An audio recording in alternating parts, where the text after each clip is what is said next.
Whenever you're ready, Senator. Hey everybody, Tim Kaine here. Thank you for joining this session with Virginia National Press. I do every year once the Armed Services Committee finishes our work on the National Defense Authorizing Act. Working on the Armed Services Committee is my favorite part of being a U.S. Senator because the issues are so important to me personally. They're so important to my Commonwealth and they're so important to my country. I also tremendously value the way the Armed Services Committee does its work. As you all know, we're the only committee that produces an authorizing bill every year. We've gone, nearly 65 years in a row with having a defense bill every year because of the work of the committees in both houses. We do it the old-fashioned way by first having hearings to inform us annually about security challenges, and then having a markup process whereby every committee member, from chairman to the newest, majority and minority, gets a very, very in-depth opportunity to shape the work product. And at the end of the day, every member sees their handiwork on the work product. We go into a markup where it only is over when no senator has a single amendment left that they want to offer. We stay till everyone has offered everything they want. And that usually compels a dramatically bipartisan and overwhelming vote for the bill. We have 27 members on the committee now. It's varied slightly, but the norm would be a 26-1 or a 25-2. I don't remember NDAAs in the past that have had more than one or two no votes, and I've supported every NDAA that has ever come before the committee during the 13 years that I've been on it. The process that the committee used this year was identical to the wonderful process they've used in past years. And I give huge credit to Chairman Wicker and Senator Reid, our leaders, who have just followed in a great tradition of leaders of this committee by running a process that is very inclusive. The staff, both the committee staff and the individual member staffs, do fantastic work. And so the way we did the bill this year, I would call it, we did it business as usual. And that phrase is not a throwaway line. Business as usual for the Armed Services Committee is actually a high compliment. I wish that other committees did their work the way we do. It was therefore with a tremendous sense of regret that for the first time in my career in the Senate, I voted against the committee version of the NDAA. And let me just explain why. The NDAA has plenty of good provisions in it, including provisions that I've fought for as the lead Democrat on the Sea Power subcommittee, important investments in our troops, important investments in quality of life for military families, for example, child care and childhood education priorities, important investments in health, a lot of investments in ship and sub-building and repair that are very necessary. And so there's much good in the bill, and usually the good in the bill makes a yes vote an easy call. But while I paid the compliment that this bill was developed in a business as usual frame, and that is a high compliment given the way we do business, we're not living in usual times. Since we last did an NDAA, the FY 26 NDAA, we have embarked upon a war against boats in the Eastern Pacific and Caribbean, based, in my view, on very dubious legal justification. It's mostly been held in classified, so I can't completely describe it, but I think the public reporting shows that this, quote, international armed conflict against narco traffickers involves destroying boats and killing people who don't have drugs and who aren't armed.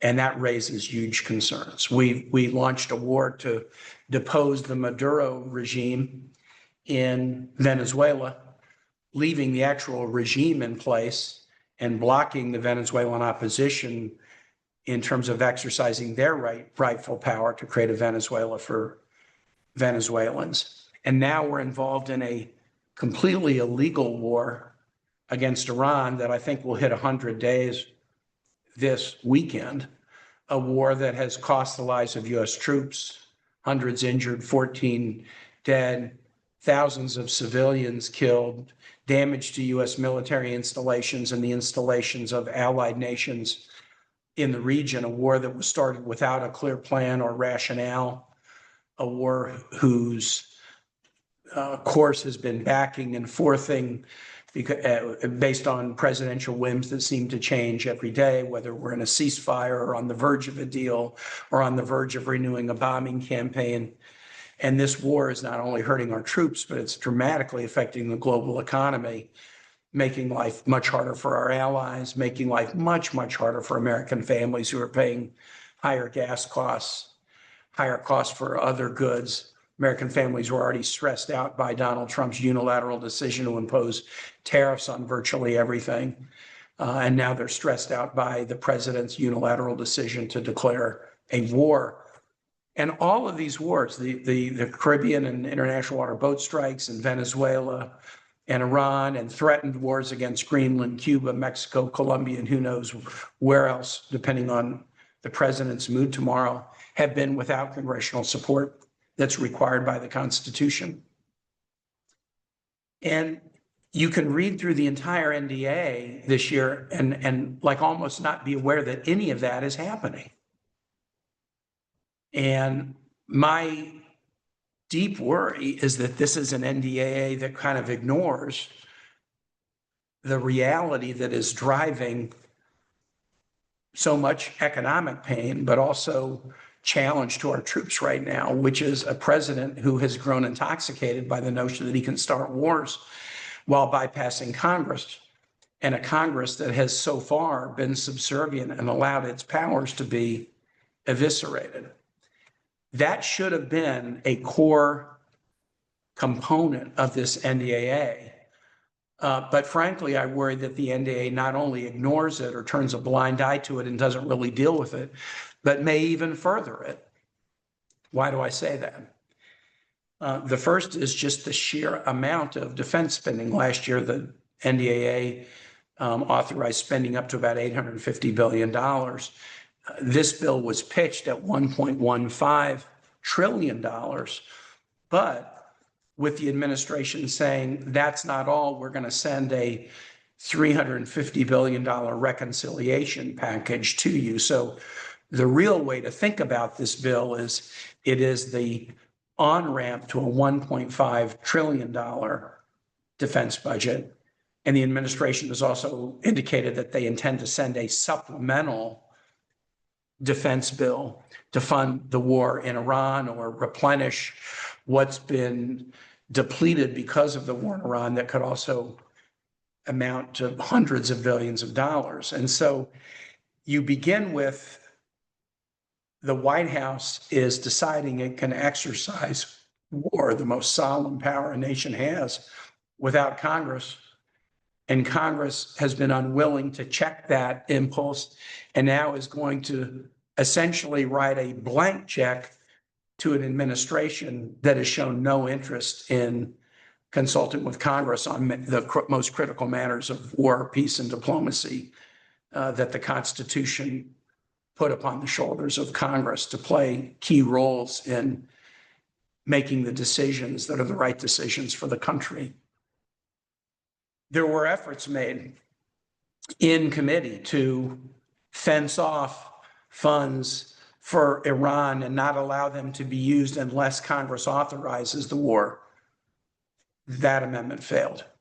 There were efforts made to reduce the top line funding by something that might be the equivalent of what we've spent in Iran thus far. That effort failed. There were efforts made to require some notification of Congress of what the actual costs of the war in Iran have been thus far. Those amendments failed. There were other amendments to try to check executive abuses of the U.S. military power. For example, that the U.S. military should not be able to be deployed to election sites during during critical elections, those amendments failed. And so we end up with an NDAA that, while it has much good in it, and if it were written a year ago, might have gotten an overwhelming bipartisan vote, this NDAA occurring in the midst of at least 3 different military challenges in Venezuela, in the international waters, in Iran, military actions, wars that have not been authorized, to in the middle of that, put even more funds in the hands of this president strikes me as deeply unwise, at least without some checks on executive power that the SASC was unable to include. In some ways, the most telling thing about the NDAA as it comes out of committee is a detail that might seem like a small thing, but sometimes small details really tell the whole story. And that was an amendment that was offered at the end of our deliberations yesterday to change the name of the Department of Defense to the Department of War. It was interesting, the amendment was offered, and unlike other amendments that get offered, nobody really wanted to speak about it. Just, here's the amendment, let's have a roll call vote. But I spoke about it, and I told the SASC committee members about the history of why the Pentagon is called the Department of Defense. The United States, like most other nations, had secretaries of war or ministers of war into the 20th century. In the aftermath of the devastation of World War II, President Harry Truman, who had seen action as an Army officer in World War I, bloody battle action that seared on his brain the realities of the horrors of war, and who then had to make some of the most consequential decisions about war that have ever been made by a U.S. president, including the use of the atomic weapons in Hiroshima and Nagasaki to end the war with Japan. He and Congress in 1947 looked at that devastation and they said, war should not be the goal of the United States military. Defense of the nation should be. Along the line of the oath that everybody takes who wears the uniform of the United States to support and defend the Constitution of the United States.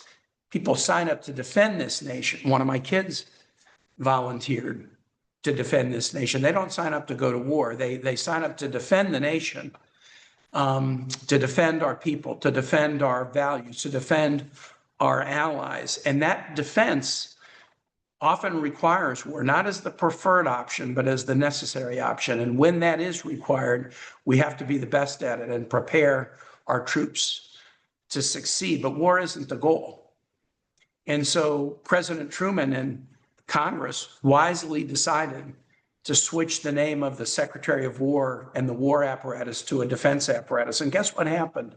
When the United States made that move in 1947, it led to a sea change around the world, and other nations did the same thing. Our allies, the United Kingdom and France, switched their ministries from war to defense. Our then adversaries, Japan and Germany, switched their ministries from war to defense. Even nations we consider adversaries today, Iran, China, Russia, North Korea, have agencies that manage their military that are titled as defense agencies, not war agencies. There's no nation in the world now that calls the agency that manages its military a war department or a war cabinet or a war agency. Nobody does it. Brazil was the last nation to abandon that arcane tradition in 1999. And yet now the United States, if this SASC provision becomes law, there's a similar provision that has passed the Republican majority on the House side through the HASC committee, we will stand unique in the world as the nation that uses the descriptor war to describe the agency that manages our military. I think that's juvenile. I think it's embarrassing. I think it is a desire to appeal to an adolescent fantasy of this president and this Secretary of defense. I don't think it is a wise decision in the least. And in fact, if we woke up tomorrow and the newspaper said the nation of China was changing its defense ministry to a war ministry, we would have serious concerns about their intent. And other nations around the world will see this change and will have even deepening concerns. They already have deep concerns. They'll have even deepening concerns about the direction of this nation. We should not send the signal that the United States prefers war. We have a seal of this country that has an American eagle on it, a bald eagle, and the bald eagle has the lightning bolts of war in one claw and the laurel branches of peace and diplomacy in the other. And that eagle's face is always directed toward the laurel branches to signify that we are strong and we have might and we have power, but we prefer diplomacy. We reserve the right to use our military might should we need to, but that's not our preference. Nations will use this against us in propaganda. I can only imagine Russia and China going to nations in continents like Africa and the Americas where the population is growing very fast and there's a competition between the United States and China to develop partners and allies and to have influence. Our adversaries will use this to paint a picture of the United States that I don't believe is an accurate picture. And yet, I guess I'm forced to conclude that it is at least an accurate picture of this president. The president claimed that he would bring an end to war, that others were interested in forever wars and he would stop wars and bring it into it. And instead, what we've seen is a president who has grown intoxicated by war. And he's not the first in the history of this country or of this world. He's not the first president, king, monarch, emperor, ruler who grows intoxicated by war. That tendency of executives was noted by the framers like Madison and Jefferson at the time the Constitution was drawn up, and that's why they put the power of war in the hands of Congress. That tendency was remarked upon by Abraham Lincoln. The tendency was remarked upon by Dwight Eisenhower. There can be a creeping extension of power by an executive to seize more and more power in all areas, including in the power to wage war.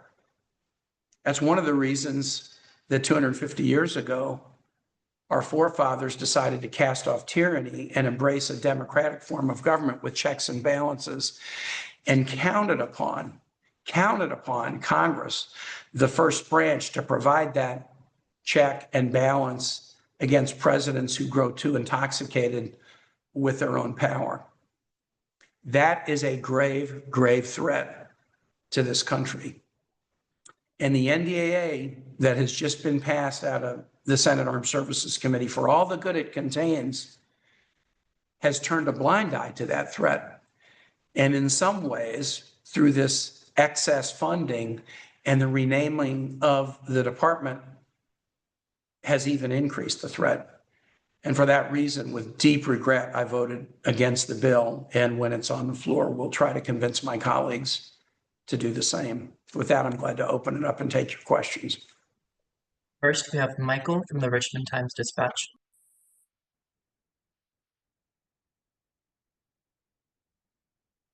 Hey, Michael, you're muted.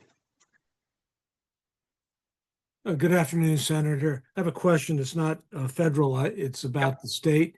Yep. Are you watching and monitoring the budget situation where we're weeks away from the end of the fiscal year, no budget, a lot of dissension and infighting between the Democratic leaders of the General Assembly and the Democratic governor, with pretty important congressional elections approaching?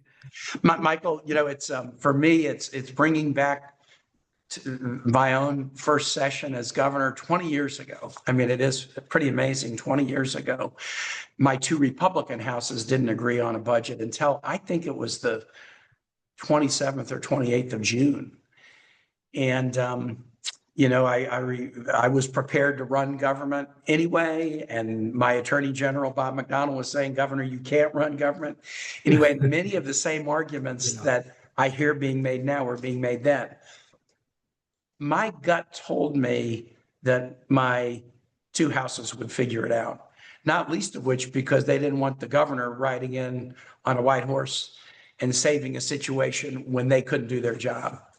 And my gut tells me about this dilemma that there are some important issues at stake. I'm not saying there aren't, but when you're dealing with budgets, you are dealing with numbers. And when you're dealing with numbers, you're often also dealing with things where you can split the difference or find a middle path. And so it's serious, but I have a high degree of confidence that that there will be a budget on time. Do you have any feeling about the data center issue that's the heart of the problem? No, I mean, look, the data center, issue sort of started right at the end of my term, and some of the data center tax exemptions have been added to over the years, and the projection about what they would cost has grown because who would have predicted the explosion of this industry sector? No one was predicting it in 2006, and nobody, I think, could have predicted that Virginia would have monopolized so much. I mean, we're the global leader in this.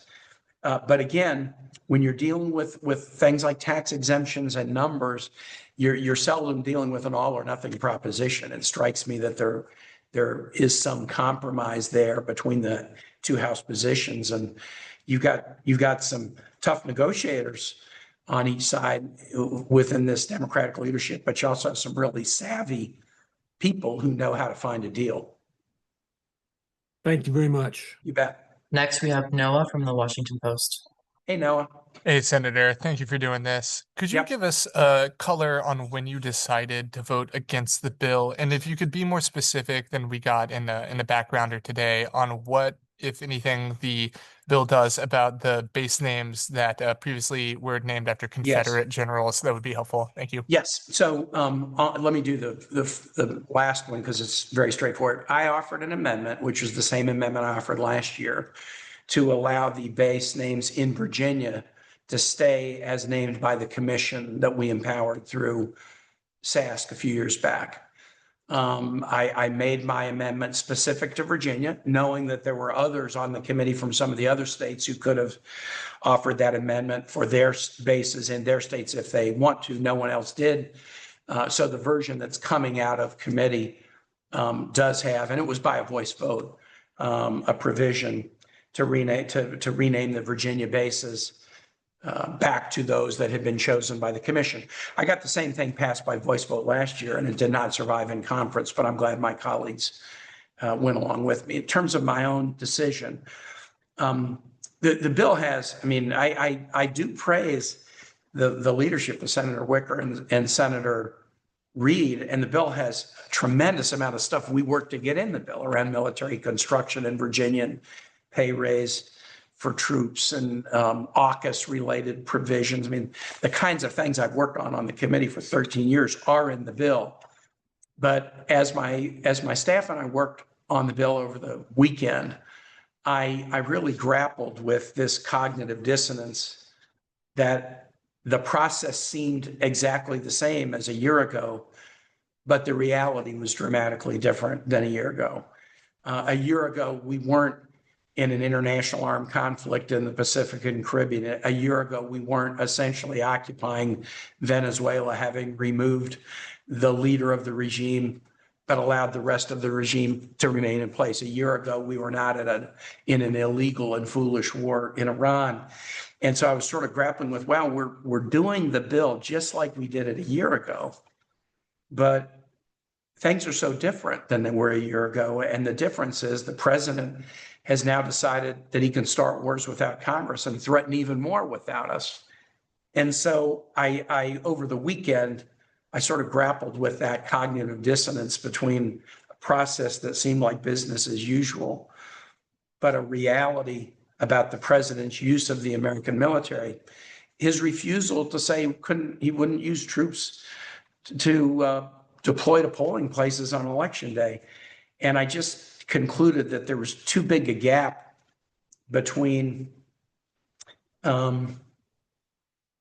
opposing illegal wars and wanting to stop them and supporting an authorizing bill that would dramatically increase a budget to the very Pentagon that the president is using to carry out what I believe are unlawful actions. Thank you. Next, we have Abby from Inside Defense. Hey, Abby. Hello, Senator. Thanks for doing this today. Yep. I had a question on the exclusion of battleship funding in the bill. Yes. And what are your thoughts on that? And do you want to see anything more from the Navy in terms of, designs or certification of anything before it starts? Yeah, yes, that, I'm not really able, because this bill has so many parts, to give you a good description of it. I do think there are a lot of questions about design, cost, the pace of build out, et cetera. That has not been the portion that I've worked on, although I imagine work that's done in this space, a lot of it could be done in Virginia. But I'm not able to really go into details about that now. Next, we have Mitchell from WTOP. Hey, Mitchell. Hey, Senator, thanks for joining us. Yep. I have a question in connection with Reconciliation 3.0. Your colleagues, some of them Republicans, have said that they don't think it's going to go ahead. The president has since renewed his call for it to move forward. Related to that, ultimately, it's the Republicans' call, but how do you think adding defense spending to the reconciliation process affects appropriations? Does it undermine it? Does it make it more difficult to reach overall agreements? Yes, it does. I mean, imagine you're in this, NDAA discussion and you're talking about 1.15 million, but it's like you have a door number 2 and a door number 3. The door number 2 is, and there's probably going to be a reconciliation bill, but maybe not. And door number 3 is, there's probably going to be an Iran war supplement, but maybe not. The reconciliation bill definitely undermines the appropriators, because that bill goes to the budget committee, not the appropriations committee. I wish I was an appropriator. I'm not, but I still think we should empower appropriators, and spending needs to go through appropriators, particularly normal, regular spending. If you look at some of the items that the administration has proposed be in that reconciliation bill, these are not like one-off issues because, we're in a war now, or fuel costs more than when we, calculated what the base budget would be. They're putting things in the reconciliation bill like standard expenditures on military housing, stuff that definitely should have been in the bill that is subject to appropriations. And so I worry about a trend that says, let's just put more and more of it in a reconciliation bill that can be done by the majority without minority input, and bypass the appropriations process altogether. We started down this path last year. This takes it to a different level, and it is a trend that I think we should nip in the bud by requiring this stuff to be part of the defense appropriations bill and not separate in a reconciliation package. Thank you very much. Next, we have Thomas from Defense One. Hey, Thomas. Hi, Senator. Can you hear me okay? Yes. Excellent. Quick follow-up on the question about Reconciliation 3.0. One thing about that is I'm curious if there's anything in the reconciliation package that you would have liked to have seen in baseline funding specifically. If there's, one thing that, given the uncertain nature of what that third package could look like, or if it'll get passed, anything that you really wanted to see in there. And then I have another question. Yeah. Well, there are definitely some military housing items in the reconciliation package that have always been in the NDAA itself and should have been.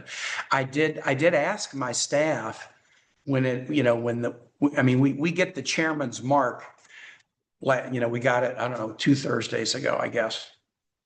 And we have to go through it and see what's in and what's out. And then we look at, then if it's not in here, what's going to be in the reconciliation bill?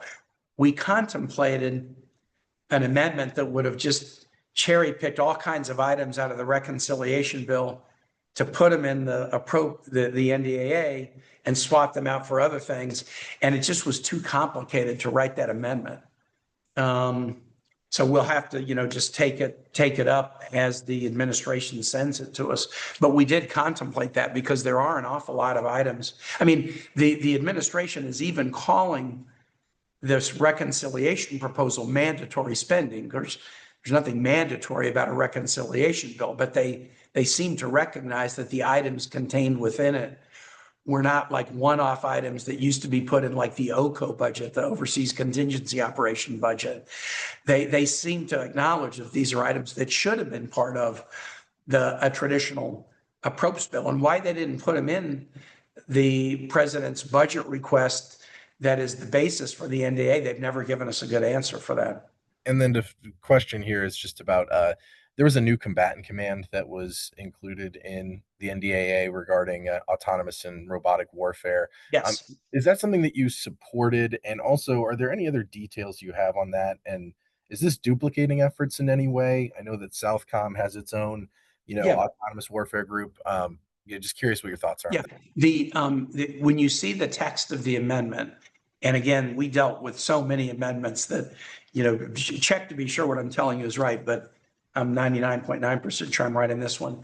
I don't want to speak for the sponsor of the amendment, so I won't put words in that person's mouth. I supported the amendment, but the amendment is permissive, not mandatory.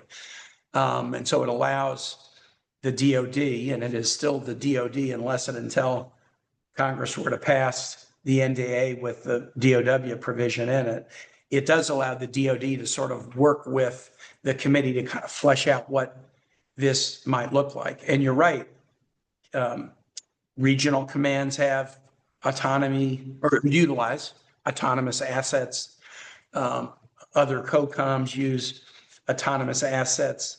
Exactly how you might structure a separate command to really own this space, but then they would be with assets that would be, deployed to regional commands and the theaters of war. That is TBD. But I think the fact that the amendment was permissive rather than mandatory was one of the things that led it to be widely accepted on the committee. Thank you so much. Next, we have Anthony from Punchbowl. Hey, Senator, how are you? Good. Can you say a little bit more about the fight over the top line in committee where Democrats united and wanted to get that trimmed? And then more broadly, what do you make of the fact that we're seeing these votes, 9 defections in the Senate? The House also had, a particularly divisive NDAA vote in the end. What does that say about the chances for this bill on the floor and how Democrats are positioned going into that fight? Well, first, let me be plain. If by the time we get to this bill on the floor, and I mean, for me, the hardest thing to swallow was doing this big increase to the Pentagon when we're in the middle of illegal wars. If by the time you get to floor action, either on a Senate bill or on a conference report, the Iran war is over or Congress has acted to authorize it, my calculation might be a little bit different. And so that I don't know whether that's going to happen or not. But I think the number of no votes really is a tribute to how dramatically different the state of play is this year than last year. The process was the same. The way the bill gets put together in a way that values the input of all is the same. The leadership of the HASC and SASC work well together with great staffs. The process was the same. The number of no votes is a tribute to the deep belief among Democrats that the war in Iran is illegal and foolish, and the deep unpopularity of this war with the American public. Next, we have Connor from Politico. Hey, Connor. Thanks, Senator. Just to drill down a little bit on the top line, it sounded like it was a similar case to the House where I think you guys debated like a $150 billion cut to the top line. Could you say a little bit more about how that went down and just how many of your colleagues are you detecting are particularly upset about this top line? I know you're contextualizing it in Iran, but it's part and parcel of a $1.5 trillion top line. Yeah, you'll get the vote count on the amendment. My recollection is this was one of many amendments in the committee that were just straight on party lines. The desire to reduce the top line by 150 was a combination of an Iran-related amendment and also a concern about the dramatic growth in the total defense budget in 1 year, once you factored in the likelihood or possibility of both a reconciliation bill and a supplemental. It just was, there was a strong sense among committee members. This was just too much of a jump to take in 1 year. And those funds would not likely be spent in a smart and strategic way. When you so dramatically increase it in 1 year, the chances of waste is very high. And so the debate really reflected the discomfort of the minority on both more funds during an illegal war and more funds with door number 2 and door number 3 still TBD. How much more funds are we going to get asked for next week? So that was the dominating concern of the minority in the Senate, and I'm sure that was the case in the House as well. Next, we have Michaela from WDBJ. Yeah, hi, Senator Kane. Thanks for Michaela. doing this today. Yep. Former Rector John Rokovich was recently removed from the Virginia Tech Board of Visitors by Governor Abigail Spanberger. And so as former governor yourself, what are your thoughts on that and his now new lawsuit against her? I haven't spoken with the governor about either the action or the lawsuit. I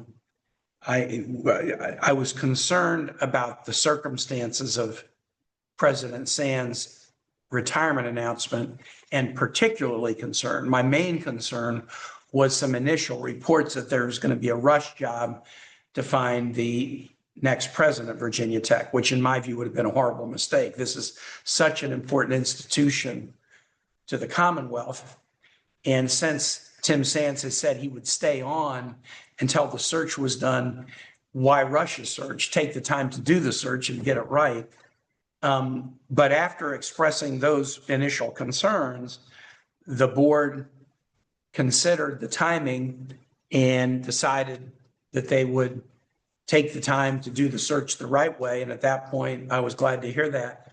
So I have no knowledge about the decision with respect to the former rector, but I do know that the statute in Virginia gives the governor pretty much unilateral power to make decisions such as this.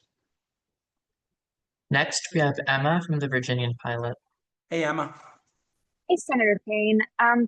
Goes without saying that Hampton Roads relies pretty heavily on the NDAA, and I just was wondering what your message you're hoping to send would be to your local constituents with your no vote. It's a tough one. This was one of the hardest votes I've ever cast in the Senate. And as I've said, it's the first time I've voted against a bill. Hampton Roads is deeply affected by the military, and I was able to get into the bill all kinds of things that will be positive for Hampton Roads. And I'm glad that I was. But Hampton Roads also understands the tremendous sacrifice that our service members make. And they want to make sure that there's a guarantee that when our service members are in war, they perform bravely. They do. But our service members and their families deserve wise civilian decision-making about when we go to war. And the last thing Virginia military families want is for the civilian leadership of the country to commit them into wars that are illegal, that are unwise, that are unnecessary. And so that's my message to military families all over Virginia. I'm a military family. One of my kids is in the military, is that I am bound and determined to support you. And one of the ways I support you is by standing up against using our troops in wars that, in my view, are illegal and foolish. Your second to last question is from Sam from USNI News. Hey, Sam. Hi, Senator. Real quick, can y'all talk a little bit about what you've heard or what the department or the White House's intent is on potentially looking at foreign warships being used for the U.S. Navy, or foreign warships built in foreign yards for the U.S. Navy? Here is my suggestion to you. There was an amendment on that topic that was offered and accepted, and it was offered by Senator King. And it is, I could describe it with about 80% accuracy sitting here with no notes and no text in front of me. Senator King could describe it with 100% accuracy because it was an amendment that he offered that then was subject to some good, classic back and forth negotiation and modification between him and other members, between him and the White House. So where it landed was not exactly where it started. I would encourage you to reach out to Senator King's office on that. Last up, we have Missy from The Atlantic. Hey, Missy. Hi, Senator. I just wanted to ask you two kind of political questions. So first, I'm wondering what you think that the political implications are of, Democrats in the House and the Senate now voting against the NDAA, and especially, at a moment where obviously there's concern about the level of the budget and the Iran war, but also trying to gear up for midterm and presidential elections, and like the kind of old saw about Democrats being weak on national security. And then my second question is about Hegseth. Are you sensing any changes vis-a-vis the committee's support for him, now that, some Republicans are breaking with the president, or is this just all about loyalty to Trump, and what Hegseth does doesn't matter, even if privately some members don't like it? Well, that's hard to put words in my colleague's mouth. I mean, many of my colleagues have expressed some significant public concerns with the secretary's actions. And I don't think those concerns are being reduced. I think the mismanagement of this war, which again, I believe is illegal, unwise, and the consequences of the war on the American public is causing more grumbling. But whether grumbling turns into anything, any real accountability, that's for Republicans to answer. Look, I think I'm a Democrat who is a very pro-military Democrat. I come from one of the most pro-military states in this country in terms of who our population is. I don't know of another state that has as per capita a connection to active guard, reserve, DOD civilian, DOD contractor, military family, veteran. I mean, Virginia is so connected to our military. And look, I was a governor for 4 years and was having to preside over an awful lot of deployments of my Virginia Guard into Iraq and Afghanistan. And I went to too many funerals and too many wakes, and I went to deployments and I went to homecomings where the leader of the unit could not say all present and accounted for when they came home. And sometimes when they could, that was the emotional moment of the homecoming. Virginians, I don't think Virginians are different than Americans on this. We honor our troops, and we believe that they are always going to do their very best, and we're proud of their service. But where we've fallen short as a nation is when our troops get really betrayed by poor civilian decision making to take over the failed French colonial project in Southeast Asia from the French in 1954. That wasn't the troops making that decision. It was the nation's civilian leadership, and our troops suffer. To blunder into a war in Iraq on the false pretenses that they had a WMD program, that was not the troops making a bad decision. That was civilian leadership making a bad decision. And we owe it to our oaths, to our constituents, but especially to the troops, to not use them in wars that are based upon spurious rationales, on wars that are illegal. There's no shortcut to getting this right. You gotta do it the way the framers intended, and have a congressional deliberation and have Congress put their thumb on the signature and sign up. If we're gonna send our kids, our best and brightest, to risk their lives, you can't shortcut it. And we now have a president who has said he was going to end forever wars, who's become so intoxicated with this, he doesn't even make the pretense of coming to Congress. He just wants to bypass Congress and do it on his own. And I think we stand up for the right version of American strength when we try to check that abuse of power. And we're standing up for our troops and their families when we do that. Great, thanks. Thank you. Those were everyone's questions. Thank you everyone for joining, and we'll follow up shortly with a video link.